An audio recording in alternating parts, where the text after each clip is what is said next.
आप सबों को मेरा जोहार। मैं कविता आप सबों का स्वागत करती हूँ आपके YouTube चैनल पे। आप सब कोई जान ही रहे होंगे कि बहुत जल्द ही जैक 2025 क्लास 11 के बोर्ड एग्ज़ाम होने वाले हैं। ये एग्ज़ाम ऑब्जेक्टिव टाइप होते हैं जिसका फुल मार्क्स जो होता है वो टोटल 40 मार्क्स के होते हैं और सभी जितने भी क्वेश्चंस होते हैं वो 1 नंबर कैरी करता है। आज मैं आप लोगों के समक्ष पॉलिटिकल साइंस के मॉडल सेट 1 को लेके आई हूँ जिसमें कुल 40 क्वेश्चंस हैं और उन 40 क्वेश्चंस के मैं आंसर भी दूंगी विथ एक्सप्लेनेशन। तो चलिए बिना देर किए हुए हम लोग इस मॉडल सेट्स को तैयार करते हैं। हमारा जो पहला क्वेश्चन है, भारतीय संविधान की संशोधन प्रक्रिया पर किस देश का प्रभाव है? Which country has influenced India's constitutional amendment procedure?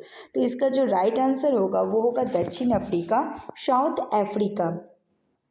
इस पे जो दक्षिण अफ्रीका है साथ ही साथ इसमें आपका अमेरिका का भी बहुत योगदान है, स्विट्ज़रलैंड का भी, लेकिन ये ऑप्शन में नहीं दिया हुआ है इसीलिए हम लोग साउथ अफ्रीका आंसर को सेलेक्ट करेंगे। नेक्स्ट क्वेश्चन है, डॉक्टर अंबेडकर किस समिति के अध्यक्ष थे? विच committee was presided by doctor Ambedkar?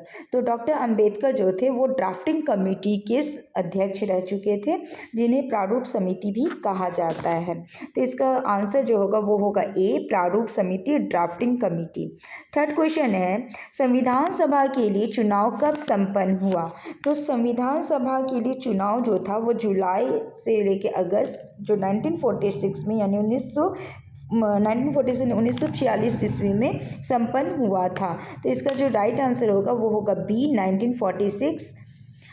Fourth question है, निम्न में से कौन मूल अधिकारों के अंतर्गत नहीं आता है? Which of the following is not included under fundamental rights? तो आप लोग हम सभी को जानते हैं कि संपत्ति का जो अधिकार था उसे मौलिक अधिकार से हटा दिया गया था, इसलिए इसका जो राइट आंसर होगा वो होगा डी, संपत्ति का अधिकार, right to property. Next question है, संविधान के किन प्रावधानों को न्याय योग्य नहीं माना गया है? Which provisions of the constitution are not considered justiciable? तो संविधान में जो राज्य का नीति निर्देशक सिद्धांत होता है उसको न्याय योग्य नहीं माना गया है। ये सिद्धांत जो होते हैं वे संविधान के भाग 4 में वर्णित हैं और राज्य को नीति बनाने के लिए मार्गदर्शन प्रदान करते हैं, लेकिन इनका उल्लंघन करने पर न्यायालय में कोई मामला नहीं चलाया जा सकता है। तो इसका जो बेस्ट ऑप्शन होगा वो होगा बी, राज्य के नीति निर्देशक सिद्धांत, directive principles of state policy.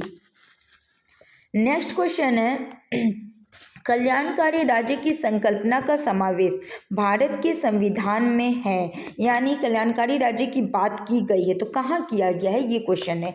The concept of the welfare state is included in the constitution of India in? तो ये राज्य की नीति निर्देशक सिद्धांत में यानी कल्याणकारी राज्य की जो संकल्पना है उसका समावेश भारत के संविधान में राज्य की नीति निर्देशक तत्वों में है और ये जो तत्व हैं वे संविधान के भाग 4 में वर्णित हैं और राज्य को कल्याणकारी राज्य के रूप में कार्य करने के लिए मार्गदर्शन प्रदान करते हैं। तो इसका जो आंसर होगा वो होगा डी, राज्य के नीति निर्देशक तत्व, directive principle of state policy. Next question है, मौलिक अधिकारों को लागू करने के लिए किसके द्वारा रिट जारी की जाती है? Who issues writs to enforce fundamental rights? तो मौलिक अधिकार को लागू करने के लिए उच्च न्यायालय या उच्चतम न्यायालय द्वारा रिट जारी की जाती है। तो यहाँ जो ऑप्शन है वहाँ पे उच्च न्यायालय नहीं दिया गया है लेकिन उच्चतम न्यायालय का ऑप्शन है, तो ऑप्शन सी होगा उच्चतम न्यायालय, जिसे हम इंग्लिश में सुप्रीम कोर्ट भी कहते हैं। नेक्स्ट क्वेश्चन है, भारत के चुनाव आयोग का सरोकार किन चुनावों से नहीं है? For whose election the election commission owns no responsibility? तो याद ही होगा कि जब हम लोग पंचायती राज व्यवस्था पढ़ रहे थे तो उसी समय हम लोगों को पता चला था कि चुनाव आयोग जो है वो पंचायती राज व्यवस्था को की जो चुनाव होती है उसको कंप्लीट नहीं करवाते हैं। तो इसका जो बेस्ट ऑप्शन होगा वो होगा नगर पालिकाएं व ग्राम पंचायतें। नेक्स्ट क्वेश्चन है क्वेश्चन नंबर 9। यदि राजनीतिक दलों में चुनाव चिन्ह संबंधी कोई विवाद हो जाता हो तो उसका निपटान कौन करेगा? Who solves the disputes regarding the election symbols of political parties? तो हम लोग पहले ही पढ़ चुके हैं कि चुनाव संबंधी जो भी कार्य होंगे वो सब कार्य चुनाव आयोग करवाता है और साथ ही उससे संबंधित किसी भी प्रकार का कोई भी विवाद होगा उसका निपटान भी चुनाव आयोग ही कराएगा, जिसे हम इलेक्शन कमीशन कहते हैं। तो इसका जो आंसर होगा वो होगा डी, भारत का चुनाव आयोग, election commission of India. Next question है कि एक व्यक्ति राष्ट्रपति के लिए अधिकतम कितनी बार निर्वाचित हो सकता है? How many times a person can be elected the maximum for the post of president? तो कोई भी व्यक्ति राष्ट्रपति के पद के लिए कोई निश्चित समय सीमा नहीं दी गई है, इसलिए वो कई बार अपने आप को उस पद के लिए अपना इलेक्शन करवा सकता है या चुनाव करवा सकता है या अपने आप को उस पद पे रख सकता है। तो इसका जो आंसर होगा वो होगा डी, कोई सीमा नहीं है। भारत की पहली महिला राष्ट्रपति कौन बनी? Who became the first women president of India? तो भारत की पहली महिला राष्ट्रपति जो है वो प्रतिभा पाटिल है और दूसरी जो है वो द्रौपदी मुर्मू है। तो पहला में सी ऑप्शन जाएगा, प्रतिभा पाटिल। नेक्स्ट क्वेश्चन है क्वेश्चन नंबर 12। राष्ट्रपति की संवैधानिक स्थिति क्या है? What is the constitutional status of president? तो राष्ट्रपति जो हैं वो भारतीय संविधान के अनुच्छेद 74 के अनुसार राष्ट्रपति की संवैधानिक स्थिति एक संवैधानिक प्रमुख की है। तो हमारा देश जो है वो भारत वो एक राज्य कहलाता है और उसका सबसे हेड यानी राज्यों का अध्यक्ष तो हेड ऑफ द स्टेट होगा, इसीलिए इसका आंसर जो होगा वो होगा ए, राज्य का अध्यक्ष, head of state. Question number 13। Lok Sabha के निर्वाचित सदस्यों की अधिकतम संख्या हो सकती है यानी कितनी हो सकती है? What may be the maximum number of elected members of Lok Sabha? तो लोकसभा के जो अधिकतम निर्वाचित सदस्यों की संख्या जो है वो अधिकतम 552 हो सकती है, लेकिन वर्तमान में 543 है और 2 सदस्य जो आंग्ल भारतीय समुदाय से थे जिन्हें राष्ट्रपति द्वारा मनोनीत किया जाता था। तो इसका जो आंसर होगा वो 552 होगा।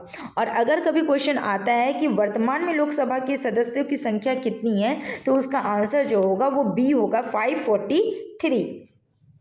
नेक्स्ट क्वेश्चन में जा रहे हैं। भारत में लोकसभा का अध्यक्ष यानी स्पीकर कौन है? यानी स्पीकर ऑफ उन्हें कैसे नियुक्त किया जाता है? Speaker of Lok Sabha in India is, उन्हें मनोनीत किया जाता है, चयनित किया जाता है, निर्वाचित किया जाता है या नियुक्त किया जाता है?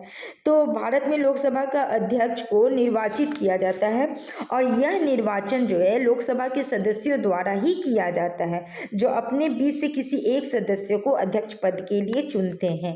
अध्यक्ष का जो कार्यकाल होता है उस लोकसभा के कार्यकाल तक ही होता है जिसमें वह निर्वाचित हुआ है।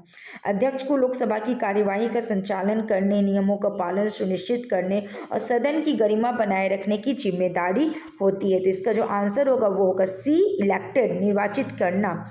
नेक्स्ट क्वेश्चन है। भारतीय संविधान में संशोधन के लिए विधेयक लाया जा सकता है यानी bill can be brought for amendment in the constitution of India. तो हम लोग जानते हैं कि कोई भी विधेयक जो होता है वो लोकसभा में भी लाया जाता है और राज्यसभा में भी लाया जाता है और जब यहाँ दोनों तरफ से हो जाता है तो उसे फिर हम लोग राष्ट्रपति के पास ले जाते हैं। तो यहाँ जो ऑप्शन हम देख रहे हैं पहला ऑप्शन है केवल लोकसभा में, ओनली इन द लोकसभा, तो ये नहीं हो सकता है। केवल राज्यसभा में, ओनली इन द राज्यसभा, तो ये भी नहीं हो सकता है।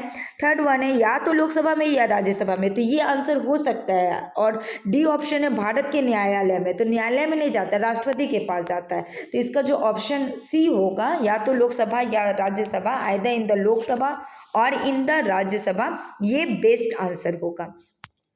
नेक्स्ट क्वेश्चन है। न्यायालय के किस महत्वपूर्ण निर्णय में कहा गया है कि हमारे मौलिक अधिकारों में कोई कटौती नहीं की जा सकती है? In which important decision of the court it has been said that no deduction can be made in our fundamental rights? तो भारतीय संविधान में संशोधन के लिए जो विधेयक था तो वो जो हुआ है वो केशवानंद भारती केस 1973 में किया गया है। इसमें उच्चतम न्यायालय ने फैसला सुनाया था कि संविधान के मूल ढांचे में कोई बदलाव नहीं किया जा सकता। तो इसका जो बेस्ट आंसर होगा वो केशवानंद भारती केस 1973 होगा। नेक्स्ट क्वेश्चन है क्वेश्चन नंबर 17, सर्वोच्च न्यायालय में मुख्य न्यायाधीश सहित कुल कितने न्यायाधीश हैं? तो हाउ मेनी जजेस including the chief justice are there in supreme court? तो सर्वोच्च न्यायालय में मुख्य न्यायाधीश सहित कुल जो न्यायाधीश हैं वो 34 हैं, 34 हैं। और अगर क्वेश्चन आता है कि सिर्फ मुख्य न्यायाधीश कितने हैं तो आप बोलिएगा 1, और अगर पूछा जाता है सहायक न्यायाधीश कितने हैं तो आप बोलिएगा 33, और यहाँ कुल पूछा जा रहा है तो इसका आंसर जो होगा वो होगा 34। नेक्स्ट क्वेश्चन है, भारतीय संविधान अर्धसंघात्मक है, यह किसने कहा? Who has said that the constitution of India is semi federal? तो इसे डॉक्टर डी बसु ने कहा था, यानी दुर्गादास बसु, डी बसु ने कहा था। नेक्स्ट क्वेश्चन है, भारत में सुदृढ़ केंद्र के साथ संघीय ढांचा का विचार कहाँ से लिया गया है? From where did India take the idea of the federal structure with strong centre? तो भारत में सुदृढ़ केंद्र के साथ संघीय ढांचा का विचार जो है वो कनाडा से लिया गया है। भारतीय संविधान निर्माताओं ने भारत शासन अधिनियम 1935 के संघात्मक सरकार के मॉडल को ध्यान में रखते हुए यह व्यवस्था अपनाई थी। तो इसका जो आंसर होगा वो होगा सी, कनाडा। नेक्स्ट क्वेश्चन है, भारतीय संघात्मक व्यवस्था में अवशिष्ट शक्ति किसके पास है? Which body has residual power under the Indian federal system? तो भारतीय संविधान में जो कोई भी संघात्मक व्यवस्था होता है उसका अवशिष्ट शक्ति जो होता है वो संसद के पास होता है। तो इसका जो आंसर होगा वो होगा सी, संसद, पार्लियामेंट। नेक्स्ट क्वेश्चन है, भारतीय संविधान के 73वें संशोधन का संबंध किससे है? The 73rd amendment of the constitution of India is concerned with? तो 73वें संशोधन का संबंध जो है वो पंचायती राज व्यवस्था से है, इसलिए इसका आंसर जो होगा वो होगा डी। नेक्स्ट क्वेश्चन है क्वेश्चन नंबर 22, संविधान की 11वीं अनुसूची में पंचायतों के अधिकार क्षेत्र में आने वाले कितने विषयों का उल्लेख किया गया है? How many subjects coming under the jurisdictions of panchayat are included in the 11th schedule of the constitution? तो इसमें जो 11th शेड्यूल में जो आपका जो सब्जेक्ट रखा गया है वो 29 रखा गया है। 29 विषयों पर ये 11वीं अनुसूची में पंचायतों को रखा गया है। नेक्स्ट क्वेश्चन है क्वेश्चन नंबर 23, अरस्तु निम्न में से किस पुस्तक के लेखक है? Aristotle is the author of which of the following books? तो पॉलिटिक्स, अरस्तु जो है वो द पॉलिटिक्स नामक पुस्तक को लिखे हैं। तो आंसर डी, पॉलिटिक्स आंसर होगा। 24th क्वेश्चन है, किसे नई राजनीति का पिता कहा गया है, यानी फादर ऑफ न्यू पॉलिटिक्स किसे कहा गया है? तो फादर ऑफ न्यू पॉलिटिक्स जो है वो मैकियावेली को कहा गया, इसलिए इसका बेस्ट ऑप्शन जो होगा वो सी होगा। नेक्स्ट क्वेश्चन है 25th नंबर, ऑन लिबर्टी पुस्तक किसने लिखी है? Who has written the book on liberty? तो जे.एस. मिल ने ऑन लिबर्टी नामक पुस्तक लिखी है, इसीलिए इसका आंसर बी होगा। नेक्स्ट क्वेश्चन है, लीबर शब्द का शाब्दिक अर्थ क्या है? What is the meaning of the word liber? तो सभी प्रकार के बंधनों का अभाव, lack of all types of bondages, यानी सी ऑप्शन राइट ऑप्शन है। नेक्स्ट क्वेश्चन है 27, व्यक्ति पर बाहरी प्रतिबंधों के अभाव को क्या कहेंगे? What will be the lack of external restriction on a person called? तो उसे स्वतंत्रता कहा जाता है, यानी फ्रीडम, सी। हॉब्स को किस रूप में जाना जाता है? What is Hobbes known as? तो हॉब्स एक पॉलिटिकल फिलोसफर के रूप में उन्हें जाना जाता है, तो राजनीतिक दार्शनिक कहेंगे, यानी बी ऑप्शन होगा। किन सिद्धांतों के अनुसार वर्ग विहीन समाज में ही न्याय उपलब्ध हो सकता है? According to which theory the justice can be available only in a classless society? तो जब भी क्लासलेस सोसाइटी के बारे में आए तो उसमें आप बिल्कुल घबराइए मत और उसका आंसर सीधे मार्क्सवादी या मार्क्स लिखिए, है ना। उसके विचार जो देते हैं वो मार्क्स हैं, और अगर विचारधारा की बात करती है तो मार्क्सवादी होंगे। तो इसका जो बेस्ट ऑप्शन होगा वो मार्क्सवादी, बी होगा, मार्क्सिस्ट। जैसा करोगे वैसा भरोगे किस प्रकार के न्याय के अंतर्गत आता है? As you sow so shall you reap comes into which type of justice? तो ये देवीय न्याय में आता है, डिवाइन जस्टिस में आता है। क्वेश्चन नंबर 31 है, भारतीय संविधान में काम के अधिकार को कहाँ शामिल किया गया? In which place right to work is mention in the constitution of India? तो भारतीय संविधान में में काम के अधिकार को राज्य की नीति निर्देशक तत्वों में शामिल किया गया है। यानी इसमें राज्य की नीति निर्देशक तत्व में ही ये कहा गया है कि काम के अधिकार को दिया जाए, और ये अनुच्छेद 41 यानी आर्टिकल 41 में इस चीज़ को शामिल किया गया है। तो इसका जो बेस्ट ऑप्शन होगा वो होगा बी, राज्य की नीति निर्देशक तत्व, directive principle of state policy.